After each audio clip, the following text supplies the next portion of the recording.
नमस्कार साथियों, मैं पंडित दिनेश कुमार दुबे शास्त्रीय अनुभूत चैनल के माध्यम से। साथियों, आज मैं आप लोगों को बहुत ही रोमांचक चीज़ सुनाऊंगा। कहते हैं कि बांस की कोठी में बांस होता है, जैसा बाप वैसा पुत्र, जैसी माँ वैसी बेटी। कहने का मतलब कि पिता की छाया जो है अपने बड़े बेटे के ऊपर पड़ती है। संपूर्ण तो नहीं कहा जा सकता, लेकिन कुछ अंश पिता का मिलता है। वैसे ही बेटी के अंदर माँ की। इसी से संबंधित आज एक बड़ी अच्छी कहानी है, सुनिए ज़रा ध्यान से। किसी राज्य में एक सेठ जी रहा करते थे। उनके 4 पुत्र थे।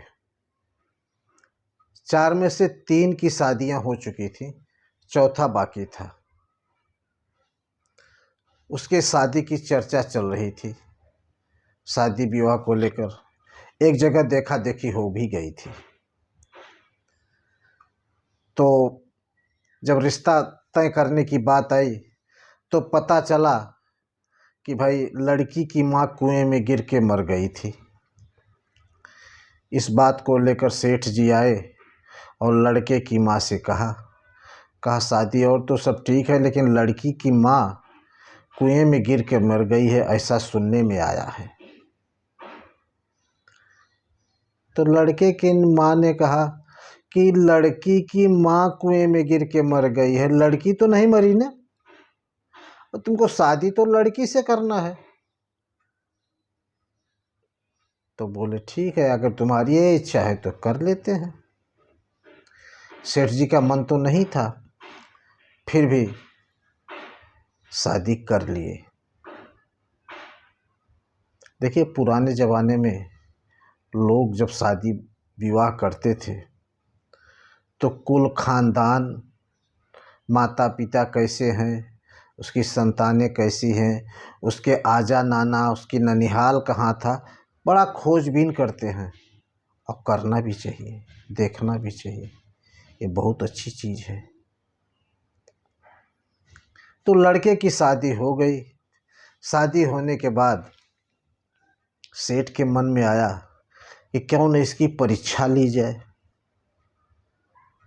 सोचा तो एक दिन उसने अपने चारों बहुओं को बुलाया और कहा, देखिए, हमको व्यापार में घाटा लग रहा है और हमारा काफ़ी नुकसान हो गया है। तुम लोग अपना अपना जेवर हमको दे दीजिए, मैं व्यापार में लगा देता हूँ। जैसे ही थोड़ी उन्नति होगी हम आपका वापस फिर से बनवा देंगे जेवर। तो 3 बहुएं तो सशस्त्र मान गई, उन्होंने ला के दे दिया। लेकिन जो चौथी बहू थी वो लगी आना करने बोले, बेटी तुम भी दे दो। बोली, नहीं, मैं तो नहीं दूंगी, मेरे मायके का ये है। लगा नाटक करने, समझे। तो बोले, नहीं, 3 ने दिया है तो तुमको देना भी पड़ेगा, देना तो पड़ेगा। बोले, ज़बरदस्ती करोगे तो मैं कुएं में कूद जाऊंगी। नहीं, कुएं में मत कूदो, जेवर नहीं देना है तो मत दो, लेकिन कुएं में मत कूदो। तो कहने का मतलब, जो गुण माँ में था वही गुण बेटी में आया। और ये शास्त्रों में भी कहा गया है, ये शास्त्र लिखित है कि पिता का पूरा पूरा गुण जो है बड़े बेटे में आता है,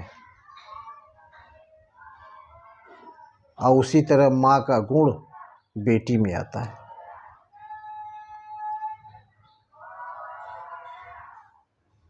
तो साथियों, ये रही आज की कहानी। आपको कैसी लगी ज़रूर बताइए। धन्यवाद।